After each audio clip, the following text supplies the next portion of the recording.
الحمد لله القائل وما خلقت الجن والإنس إلا ليعبدون أما بعد السلام عليكم ورحمة الله وبركاته. Mga kapatid ko sa pananampalatayang Islam, napagtanungan na ba natin ang ating mga sarili kung bakit tayo nilikha ng Allah subhanahu wa ta'ala? Atin na bang napagtanungan ng ating mga sarili kung ano ang dahilan kung bakit tayo nandito sa mundong ibabaw? Atin na bang tinanong ang ating mga sarili, mga kapatid, kung mayroon bang dahilan sa pagkalikha sa atin? Kung meron ba tayong mga misyon dito sa mundong ibabaw? Mga kapatid, binanggit ng Allah subhanahu wa ta'ala sa kanyang banal na Quran.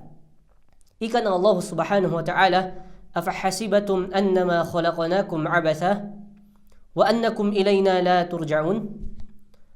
Ayon sa malapit nitong kahulugan, ika ng Allah subhanahu wa ta'ala, mga kapatid, "Afahasibatum annama khalaqnakum abatha." Ika ng Allah subhanahu wa ta'ala, inaakala nyo ba, sabi ng Allah subhanahu wa ta'ala, na kayo ay nilikha ng Allah subhanahu wa ta'ala nang walang dahilan, nang walang kabuluhan? O kayo ba nilikha ng Allah subhanahu wa ta'ala nang walang ipinag-utos? Inaakala nyo ba na kayo ay nilikha ng Allah subhanahu wa ta'ala nang walang responsibilidad? Akala nyo ba na kayo ay nilikha ng Allah subhanahu wa ta'ala na kung saan wala ng paghuhukom o wala ng araw na kung saan tayo ay bibiyayaan ng Allah subhanahu wa ta'ala, tayo ay gagantimpalaan o tayo rin ay tatanungin ng Allah subhanahu wa ta'ala? Wa annakum ilayna la turja'un. At iniisip nyo ba, ika ng Allah subhanahu wa ta'ala, na kayo ay hindi na muling babalik sa Allah subhanahu wa ta'ala? Hindi, mga kapatid.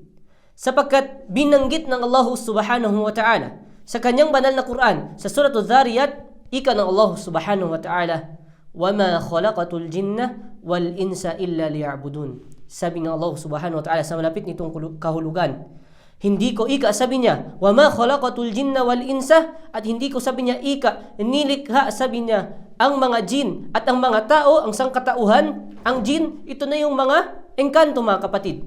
Hindi niya, sabi niya, inilikha ang mga engkanto at ang mga tao, maliban na lamang sa isang bagay, mga kapatid. Ano yung iisang bagay na ito na dahilan ng pagkalikha sa atin ng Allah subhanahu wa ta'ala? Ito yung sabi niya sa illa liya'budun. Maliban na lamang, sabi ng Allah subhanahu wa ta'ala, ang sambahin natin ang nag-iisang tagapaglikha. Maliban na lamang upang sambahin natin, sundin natin ang mga ipinag-utos ng Allah subhanahu wa ta'ala. Sambahin natin ang nag-iisang Diyos, mga kapatid. Ito yung kaisa-isang dahilan ng pagkalikha sa atin ng Allah subhanahu wa ta'ala, mga kapatid. Ngayon, mga kapatid, tinanong ba natin ang ating mga sarili kung atin na ba itong nagawa? Atin na bang nagagawa ang ating misyon dito sa mundong ibabaw? Kung hindi, kung sa tingin mo, kapatid, pakinggan mo ang binanggit ni Umar bin al-Khattab. Sabi ni Umar bin al-Khattab radiyallahu anhu, sabi niya, "Hasibu anfusakum qabla an tuhasabu." Ika ni Umar bin al-Khattab, sabi niya, litisin nyo, sabi niya, ang inyong mga sarili. Litisin nyo ang inyong mga sarili bago pa man kayo dumating sa araw na kayo na ang lilitisin. Ang paalalang ito, mga kapatid, kapag atin itong ginawa sa ating sarili, ating nilitis ang ating mga sarili, mga kapatid, bago pa man dumating ang araw ng paglilitis sa atin, ating litisin ang ating mga sarili. Nang sa ganun, kapag dumating ang araw na iyon, na kung saan, kapag tayo ay lilitisin ng Allah subhanahu wa ta'ala, wala na tayong magagawa, mga kapatid. Maliban na lamang, tayo ay nakadepende na lamang sa mga bagay, nakadepende na lamang sa ating mga nagawa, nung tayo ay nabubuhay pa dito sa mundong ibabaw. Kaya kapag dumating na tayo sa araw na kung saan tayo na ang lilitisin, subhanallah, mga kapatid, wala ka nang magagawa, hindi na magbabago ang mga bagay.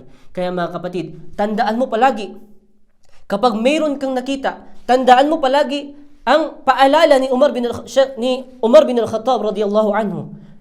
Tandaan natin palagi ito. Ilagay natin sa ating isipan. Palagi nating litisin ang ating mga sarili sa mga bagay na ating nagagawa. Kung tayo ba ay sumusunod sa Allah subhanahu wa ta'ala, kung atin ba siyang sinasamba ng nag-iisa. Bakit? Bakit, mga kapatid? Dahil, kapatid, kapag ginawa mo ito, kapatid, ginawa mo ang paalala ni Umar bin al-Khattab radiyallahu anhu, katotohanan, darating ang araw na kung saan tayo ay lilitisin ng Allah subhanahu wa ta'ala, inshallah, tayo ay mapapabilang sa mga taong yaon, makakapasa, sa mga taong yung successful, sa mga taong yung makakapasok sa paraiso ng Allah subhanahu wa ta'ala. Ngunit, kapag tayo naman ay hindi natin inilitis ang ating mga sarili bago pa man dumating ang araw ng paglilitis, subhanallah, tayo naman ay mapapabilang saan? Sa mga taong yung itatapon sa impyernong apoy ng Allah subhanahu wa ta'ala. Bakit? Dahil iisa lang, mga kapatid, iisa lang ang dahilan sa ating pagkalika. Ano yung dahilan na iyon? Illa liya'budun. Maliban na lamang upang sambahin ang Allah subhanahu wa ta'ala. وَمَا أُمِرُوا إِلَّا لِيَعْبُدُوا اللَّهَ مُخْلِصِينَ. Sabi ng Allah subhanahu wa ta'ala, at wala siyang ibang ipinag-utos, sabi niya, maliban na lamang upang sa inyo, لِيَعْبُدُوا اللَّهَ مُخْلِصِينَ.